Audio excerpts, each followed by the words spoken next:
This is where every board game starts. Nothing. No money, no fans, no art, and you want to get a board game on the table. Well, I want to too.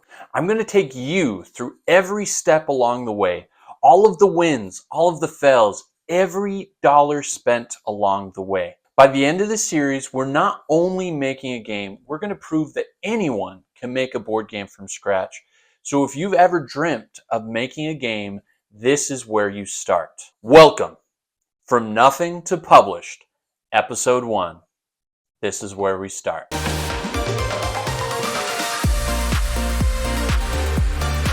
River Rats.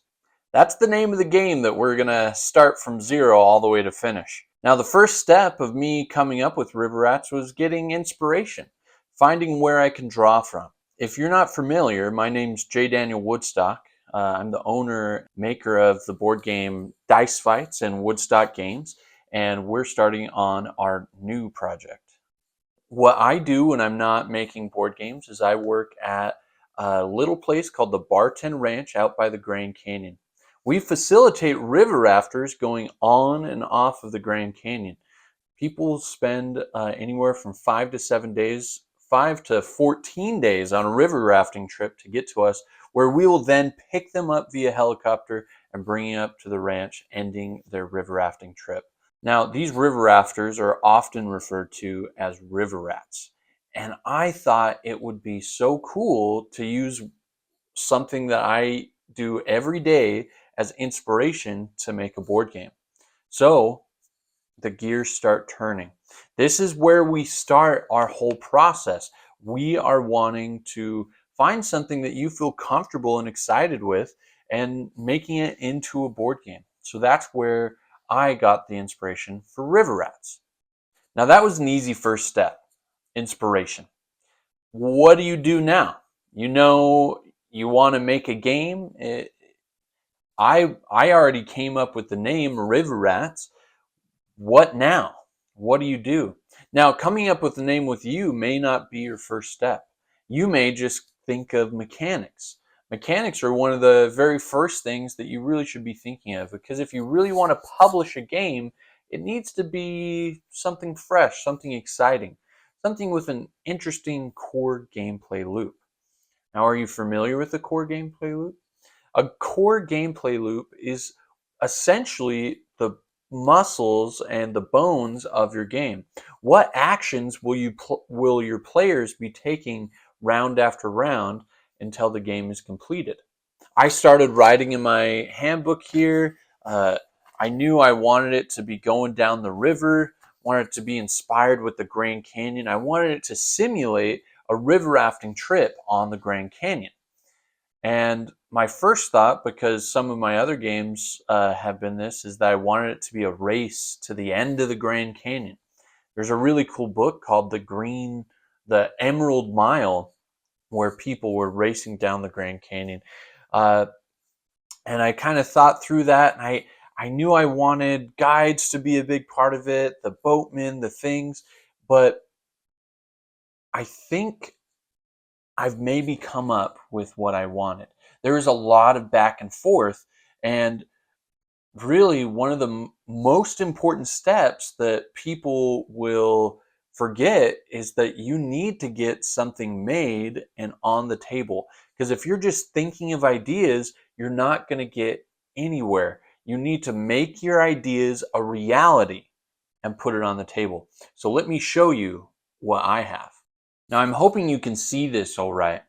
This is a map of the Grand Canyon, all the way from up by Marble Canyon going down the river here. Now, a big challenge I was having was, how is this board going to look? Because lots of rivers are not a beautiful square, and so I decided to make it in a segment of 5 different blocks. And this is probably much smaller than it needs to be. On top of that, a big part of the game was going to be selecting your passengers you're going to be going down on the river. So I decided I wanted to do a draft at the beginning for everyone to kind of create their team, create their passengers that they will then be taking down the river. I wanted River Rats to be a simulation from the guide's perspective. They are going to have a bunch of passengers with a bunch of different needs. And then as he goes down the Grand Canyon, he's going to try to meet everyone's needs the best he can.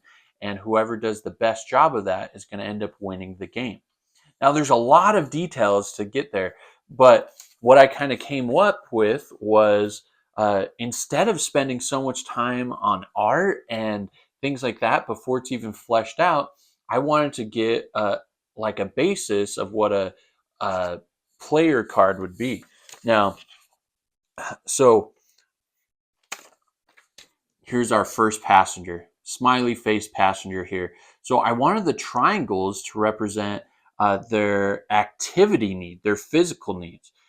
This square might represent their spiritual needs, and you could change this along the way. And the bottom one is their comfort. And so this passenger has very low physical needs, medium spiritual needs, and wants to be very comfortable along the trip. So that's going to be what the guide needs to focus. So I'm thinking that they're going to have 4 passengers. So I went ahead and made, I think there's 21 different passengers that all have different needs. So this one is kind of more middle of the road.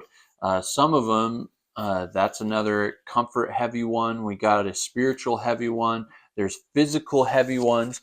And so when you're drafting your passengers at the start, we want to kind of a goal for the players will be coming up with a team that has a lot of similar needs, or maybe your strategy will be to have a lot of different needs. So no matter where you land, you can be fulfilling needs as you go. And so now we need to come up with mechanics that will get your passengers down the river and to the different spots. So let's go back to the map.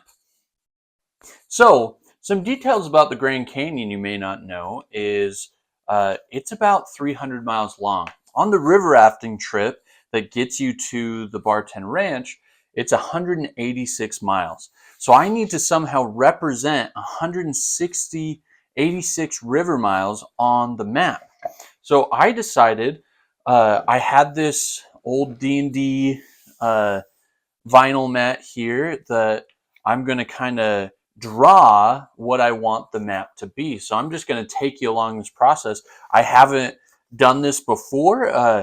I know I'm going to have 5 segments of map, so I'm going to create this. Now, I figure there's going to be some sort of movement, and I want each section to represent 10 of these hexes, and I want it to be about 3 wide. So this is the very first panel right here. So we're going to try to draw this and show you where we're going to go with that. So we know we want it to be 10 long, and on this square here, it's kind of a diagonal shape. So let's do it. So 1, 2, 3, 4, 5, 6, 7, 8, 9, 10.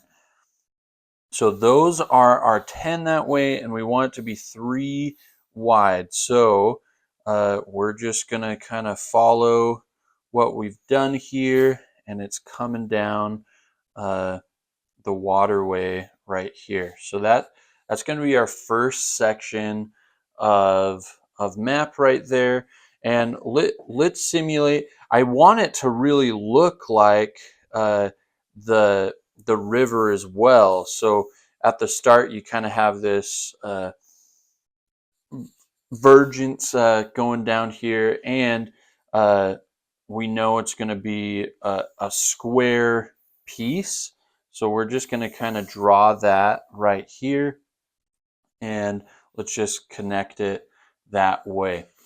I should have started at the other end of the board, but that's cool. You live, you learn.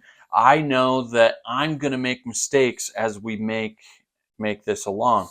So we're going to pretend this thing, it's just a random washer I have, is one of the boats. We I imagine they're going to roll some amount of dice to determine how long they go down. And then as they go down the river, we're going to have activity spots that they can stop by. And if they stop at it, it'll allow them to uh, get cards that will match their players' needs. Uh, yeah, so I think this is a really, really good start. And now it's kind of cool seeing this all come together. What's the second slot here? So the second slot looks like that. So we know that's gonna uh, just kind of continue down the path like this. It also goes 10. So 1, 2, 3, 4, 5, 6, 7, 8, 9, 10. And so yet again, about 3 wide going down the river like that. And this is going to be a square as well.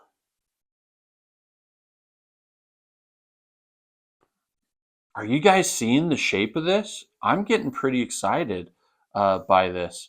Now, this isn't horribly glamorous, right? But this is something that uh, as we can go down the route, we can figure out, okay, how big of the dice does it need to be to get us down the river? Does it need to be multiple? I'm kind of thinking this is going to be 5 rounds total to signify a 5-day rafting trip. So the guides have 5 rounds to get to the end of this map here. So let's say they had 2d10s that they're rolling.